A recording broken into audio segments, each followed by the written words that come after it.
Allora, siamo sempre con il segretario Matteo Ribondi, CNA Veneto, quindi artigiani. Abbiamo visto l'importanza, l'ha spiegata molto bene, una cosa complicata, ma in realtà poi non è così complessa, di avere una certificazione ambientale sostanzialmente per le piccole imprese per poter entrare in contesti di rapporti internazionali con tranquillità, con sicurezza, con forza e ottenere anche finanziamenti dalle banche. E un aspetto importante, un po' in chiusura di questo capitolo, è che lei diceva testa alta e con forza, e quindi non subire giudizi di sostanzialmente di enti non certificati che però dettano le regole del gioco, presentandosi già certificati, già a posto, diciamo, con un attestato che dice ho fatto tutto quello che devo fare, ci si può relazionare in modo diverso, giusto? Ed è importante. Certo, questo è l'obiettivo, in maniera non passiva ma attiva, che ovviamente cambia la modalità con la quale l'impresa e l'artigiano si relaziona con i propri clienti e fornitori. Sono più le imprese artigiane, c'è un messaggio che è arrivato, basta con questa Europa che ci giudica sempre e subiamo un controllo che spesso non meritiamo. L'Italia ha la sua specificità come tutti i paesi europei. Però in Europa decidono certe cose che poi non stanno bene. È una valutazione, cioè noi purtroppo abbiamo due strade, o subirla o provare a essere proattivi. Allora, finché riteniamo semplicemente, cioè errori ne sono stati fatti tantissimi di valutazione o di azione, e ripeto che il tema è presidiare correttamente quel campo, tenendo conto che noi siamo uno dei 6 fondatori dell'Unione Europea, cioè non è che non contiamo niente, abbiamo un peso specifico importante, siamo dei grandi contribuenti, abbiamo comunque una dinamica di relazioni internazionali importantissima, bisognerebbe dedicare la giusta attenzione, perché dopo il rischio è quello invece di continuare a subire e non capendo le specificità. Io questo do ragione anche al nostro telespettatore, che dice che fondamentalmente subiamo continuamente degli obblighi o comunque delle attenzioni diverse rispetto a quelle che sono le nostre specificità, ma dobbiamo spiegarle ed avere la forza anche di trovare alleanze giuste. Infatti una volta c'era un europarlamentare che è venuto qua e ci raccontava appunto che noi diamo per scontato che certe cose siano così, il nostro punto di vista, pari dal punto di vista di altri paesi, anche del nord Europa,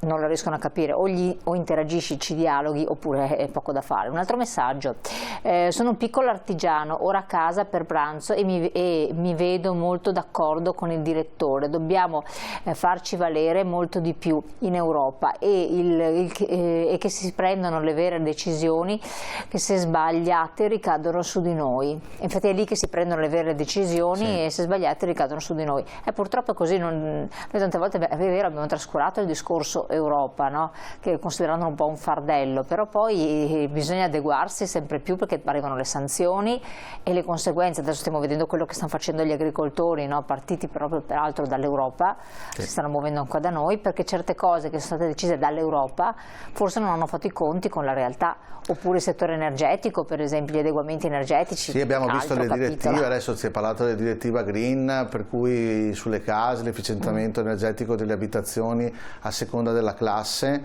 e piuttosto che anche le dinamiche che stanno impattando adesso sulla scelta dell'auto elettrica rispetto a tutta la filiera dell'automotive.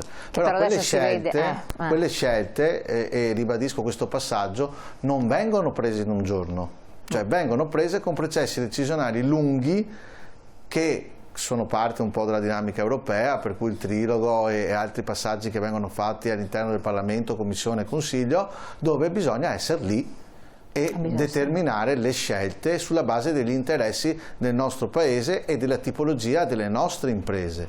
Se gli altri lo fanno e portano a casa. Infatti questa è la conseguenza. Questa è la differenza. Per quello lei ha citato il discorso green, no? Quindi per quanto riguarda, ci sarà anche il discorso delle caldaie.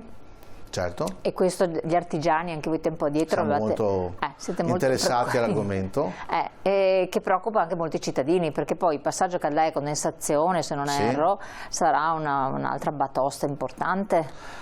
Sì, allora lì il tema è legato un po' alla dinamica dell'efficientamento degli edifici, sul quale noi abbiamo una spada di Damocle adesso che è stata costruita in questi anni, che è quella legata al superbonus, che doveva avere però, un tema di efficientamento diffuso, invece la percentuale poi di edifici efficientati è stata molto bassa, con tutte le problematiche che abbiamo parlato anche tante volte.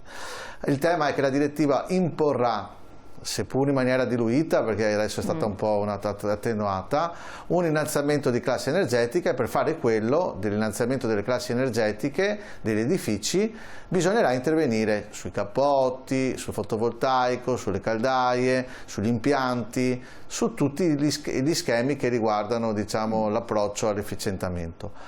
Da questo punto di vista è un onere che cade su chi? Sul cittadino, che deve, con le proprie risorse, se non ci sono degli incentivi, non ci sono altre cose, è obbligato a fare questi passaggi di tasca sua. Allora, intanto noi dobbiamo capire i tempi e le modalità, perché uno non è che da oggi a domani può essere costretto a fare degli interventi così importanti anche economicamente.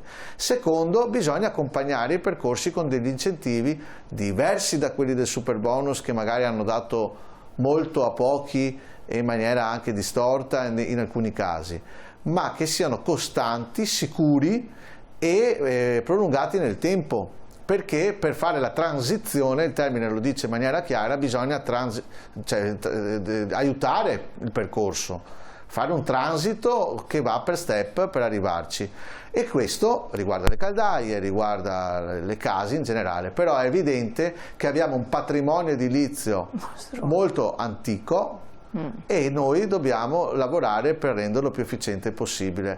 Riguarda i condomini, riguarda le case, riguarda tutto il patrimonio, e anche in maniera molto ampia nell'arco della penisola italiana, con delle sfaccettature importanti tra nord e sud.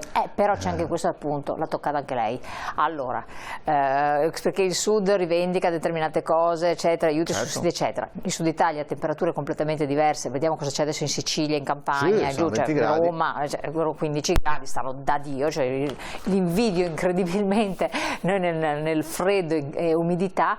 Noi ci dobbiamo pagare il riscaldamento acceso 8 ore, alcuni manco l'accendono, attenzione d'inverno, beati loro, e quindi spese minori. Dovremmo pagarci la coibentazione, tutte cose del genere, per adeguamenti e così via. E a questo punto dovrebbe essere un aiuto al nord Italia, dove ci sono condizioni climatiche più disagiate, che dovrebbe arrivare in qualche modo, quindi dei contributi, dei bonus. L'Italia è divisa in due, se non è possibile farlo ovunque, perché è assurdo che in Sicilia uno faccia la coibentazione dell'immobile, con tutto il bene, non hanno neanche l'esigenza, giustamente, sono soldi buttati anche via per lo più. Oppure ci sono dei comuni anche in certe aree che non sentono esigenza, in zone diverse viceversa può diventare importante, in pianura padana dove c'è un'umidità pazzesca, sì, però i cittadini non hanno soldi. Cioè, questo è il punto, io partirei da questo, cioè il fatto non può ricadere sulle tasche dei cittadini, e per farlo bisogna accompagnare dei bonus che siano sostenibili. Qui il tema è, dopo superbonus determinerà questo, quanto non possiamo, diciamo, non avere nulla in termini di supporto a chi si muove in questa direzione, se dobbiamo fare dei passaggi. Quanto ammonta l'importo giusto, sostenibile, qual è il modello pratico che può essere in campo? Questo è un tema di cui stiamo discutendo, perché ormai la partita del superbonus è, ahimè, per alcuni passaggi e per altri naturalmente è giusto che sia terminata, nel senso ci sono due facce della stessa medaglia, ma bisogna trovare qualcos'altro. Certo. E bisogna trovare qualcos'altro che aiuti le imprese a lavorare e i cittadini a poter fare delle scelte, altrimenti il rischio che arrivino sanzioni, nel senso che non saremo in grado sicuramente di ottemperare agli obblighi decisi a livello comunitario, e a quel punto il rischio è che entriamo in un circuito assurdo, come è successo in altri casi, dove siamo sanzionabili. Però c'è anche il discorso che, siccome la popolazione italiana è una popolazione che invecchia ineluttabilmente, che i giovani che ci sono vanno anche via, hanno anche altre opportunità all'estero, giustamente fanno le loro esperienze, fanno le loro scelte, ognuno è libero. In un paese che invecchia con pensioni che non sono pensioni fantastiche, in proiezione ancor meno, risulta difficile che questi futuri pensionati possano sostenere anche una ristrutturazione di un immobile, quando tanto si riescono a sostenersi autonomamente autonomamente, pagarsi una badante o in proiezione avere i soldi da parte per un'eventuale struttura casa di riposo o quant'altro in proiezioni di vita abbastanza lunghe, cioè bisogna anche fare i conti. È il motivo per il quale fino adesso non l'hanno fatto. È il motivo per il quale fino adesso non è stato fatto, perché giustamente non c'era una disponibilità per poterlo fare e giustamente non avevano anche una necessità di fare un'azione di questo tipo. Bisogna che sia in qualche maniera una strategia dello Stato quella di trovare un equilibrio su questo, e l'unico modo è lavorare sugli incentivi che abbiano comunque una ricaduta reale per la maggior parte delle imprese e non lavorino sulla dinamica del più furbo che prima arriva meglio alloggia. Sono due dinamiche che dobbiamo sempre rendere distanti dalle scelte. Certo. Queste due dinamiche invece hanno funzionato purtroppo molto spesso anche sulla dinamica dei... Vorrei un parere del direttore sulla vicenda degli autovelox che noi artigiani sempre in giro con la macchina subiamo ogni giorno. È la nostra tassa aggiuntiva, oltre a tutte le altre, tanto sappiamo, perché ci sono per fare cassa. Qui è una vicenda spinosa, però è vero che si è anche pronunciato il presidente di CNA Padova su questo, sui giornali, e gli artigiani si sono in qualche modo accesi su questa vicenda, in modo particolare. Dopo un po' coinvolge tutti, perché sì, è comprensibilissimo, perché stiamo parlando del fatto che comunque sia, allora, lasciamo da parte tutta la vicenda sul, diciamo, colui che ha deciso di diventare il paladino della eliminazione dei velox. Io entrerei un po' la dinamica sul tema sicurezza delle strade e dinamica poi che invece impatta su in qualche maniera il quotidiano delle nostre imprese e dei cittadini. Io credo che i velox abbiano l'obiettivo di tutelare la sicurezza nelle strade. Il loro utilizzo da parte dei comuni deve essere appunto finalizzato a lavorare su questo, e penso che nel corso degli anni, insomma, se ne è fatto un gran uso in alcuni casi in maniera anche esagerata di questo strumento, che ha creato delle difficoltà, per cui uno per fare 100 metri rischia di essere davanti a 3 autovelox, e questo sicuramente in un movimento continuo e costante, sovrappensiero per altri motivi, si trova a dover pagare multe in continuazione. Bisogna trovare un nuovo equilibrio su questo passaggio qui, perché è legato in parte alla sostenibilità dei comuni, cui possiamo dire hanno torto, hanno ragione, però hanno fatto anche un'azione di utilità e il beneficio per la propria comunità e anche dal punto di vista economico.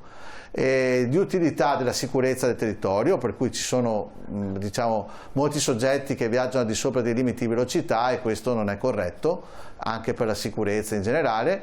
Bisogna ripristinare un po' di chiarezza. Ecco, se qua ragioniamo chi è più furbo e chi più cerca di raggirare la questione, non arriviamo a un punto di caduta. Adesso nel tempo sono proliferati molto, hanno creato in alcune aree, in alcuni comuni, anche una dinamica esagerata di presenza. Non possiamo dire che in qualche maniera debbano essere eliminati tutti, o comunque che alla fine questa cosa qui debba essere cancellata completamente. Bisogna trovare un nuovo equilibrio. Sicuramente oggi questo equilibrio è un po' saltato. Se ci sono delle azioni anche eclatanti, lasciando perdere appunto il fatto di condannare delle azioni che vanno contro al patrimonio pubblico, o comunque a strumenti che vengono ammessi in maniera pubblica, bisogna trovare una formula nuova.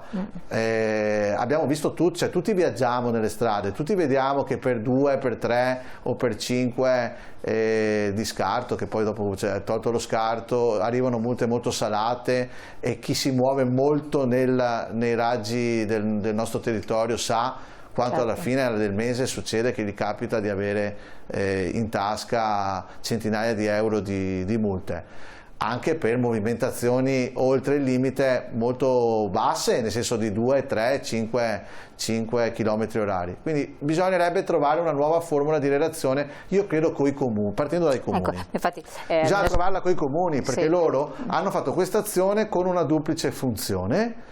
e bisogna riequilibrarla anche rispetto al territorio. A volte è andata sfuggita anche. Ecco, volevo chiedere solo questo, dobbiamo andare in pubblicità velocissima, ma quindi siccome voi siete presenti sul territorio anche come società di categoria, siccome interagite, non potreste anche voi farvi interloquire con i comuni, certo, assieme anche a altre categorie coinvolte, perché poi se troviamo quella del commercio, con il commercio lo stesso c'è un interesse, certo, perché abbiamo ma riguarda tutte le categorie. Noi lo faremo più che altro in una relazione costante che abbiamo con i sindaci e anche con eventuali presidenti di provincia, eccetera, perché sono state provinciali, stare di varia natura.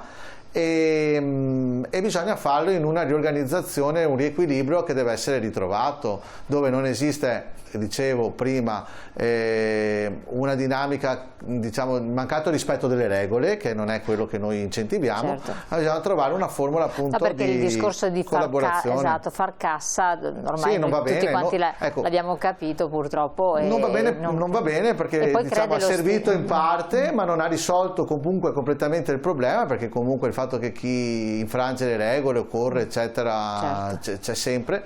La dinamica di equilibrio credo che vada trovata nel territorio, in una interlocuzione che deve essere costante tra chi rappresenta interessi diffusi come noi, certo, e i comuni che sicuramente hanno una situazione non semplice da dover gestire. Assolutamente, segretario, grazie. Allora torniamo su questi altri temi, perché poi parliamo anche del canale di Suez e la manifattura veneta, che potrebbe rischiare molto, quindi proprio la categoria degli artigiani che siano coinvolti. Di altro ancora sul vostro suggerimento, come sempre, tra pochi secondi dopo la pubblicità.